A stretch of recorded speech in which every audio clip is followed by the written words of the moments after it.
কুমিল্লায় কিশোর গ্যাং সদস্যদের দিনে দুপুরে অস্ত্র নিয়ে মহড়া, চারপাশে আতঙ্কিত মানুষজন। সম্প্রতি কুমিল্লা ভিক্টোরিয়া সরকারি কলেজের সামনে অস্ত্রসহ কিশোর গ্যাংয়ের দুটি গ্রুপের মহড়ায় আতঙ্ক ছড়ায় নগরীতে। পরে আটক হয় গ্যাংয়ের প্রায় ২০ সদস্য। শিক্ষা ও সাংস্কৃতিক ঐতিহ্যের শহরে আধিপত্য বিস্তার, লুটপাট, চাঁদাবাজি এবং প্রতিপক্ষকে দেখাতে প্রায়ই ফিল্মি স্টাইলে চলে কিশোর গ্যাংয়ের মহড়া। এদের দ্বারা বাড়ছে খুনের ঘটনাও। গ্যাং সদস্যদের মধ্যে ছিন্নমূল কিশোর ছাড়াও যুক্ত হচ্ছে সম্ভ্রান্ত পরিবারের সন্তানরাও।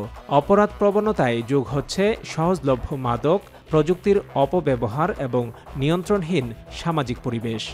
অন্যায় করলে যে রেহাই পাওয়া যায়, কোনো বিচার হয় না, যে একটা আমিত্ববোধ, এটা প্রদর্শনের একটা ক্ষেত্র হচ্ছে এই কিশোর গ্যাং।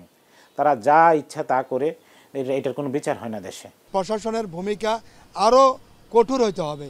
আরও কঠোর যদি না হয় এই কিশোর গ্যাংয়ের অত্যাচার আমরা বন্ধ করতে পারবো না।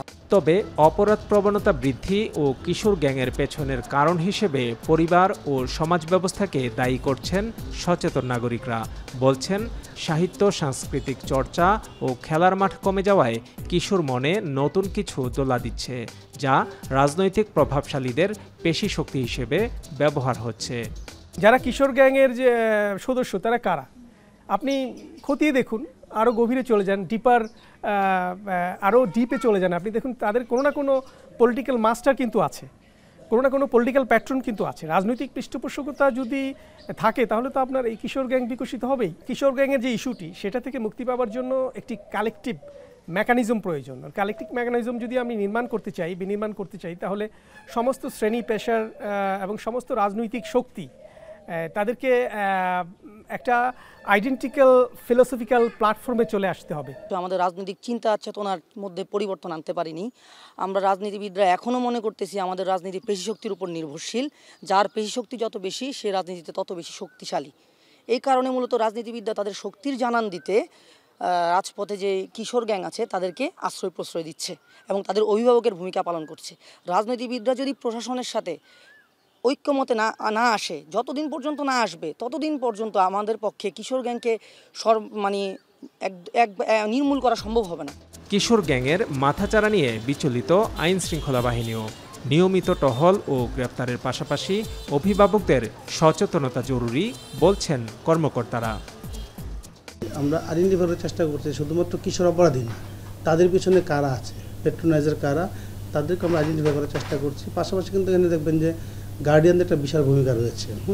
তার সন্তান কোথায় যাচ্ছে, কার সাথে মিশতেছে, কী করতেছে, এই বিষয়ে কিন্তু গার্ডিয়ানদের একটা বিশাল ভূমিকা রয়েছে। তো আমরা চেষ্টা করতেছি গার্ডিয়ানদেরকে সচেতন করার জন্য। বাইকের একটা গ্যাং রয়েছে যারা প্রায় একটি মহড়া দিয়ে থাকে।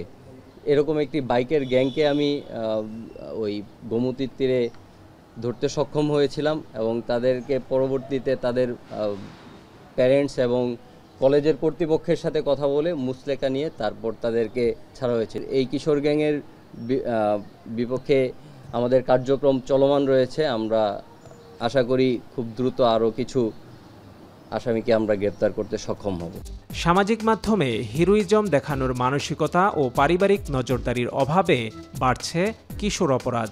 গ্যাং কালচার নিয়ন্ত্রণ করা না গেলে অপরাধ আরও বাড়বে বলছেন বিশ্লেষকরা। খালেদ সাইফুল্লাহ, এখন, Comilla. Colour expert, George sap এবং মাইল্ড অন হ্যান্ডস টেকনোলজি সমৃদ্ধ অরিক্স ক্রিস্টাল ওয়াশ আপনার লন্ড্রি এক্সপার্ট।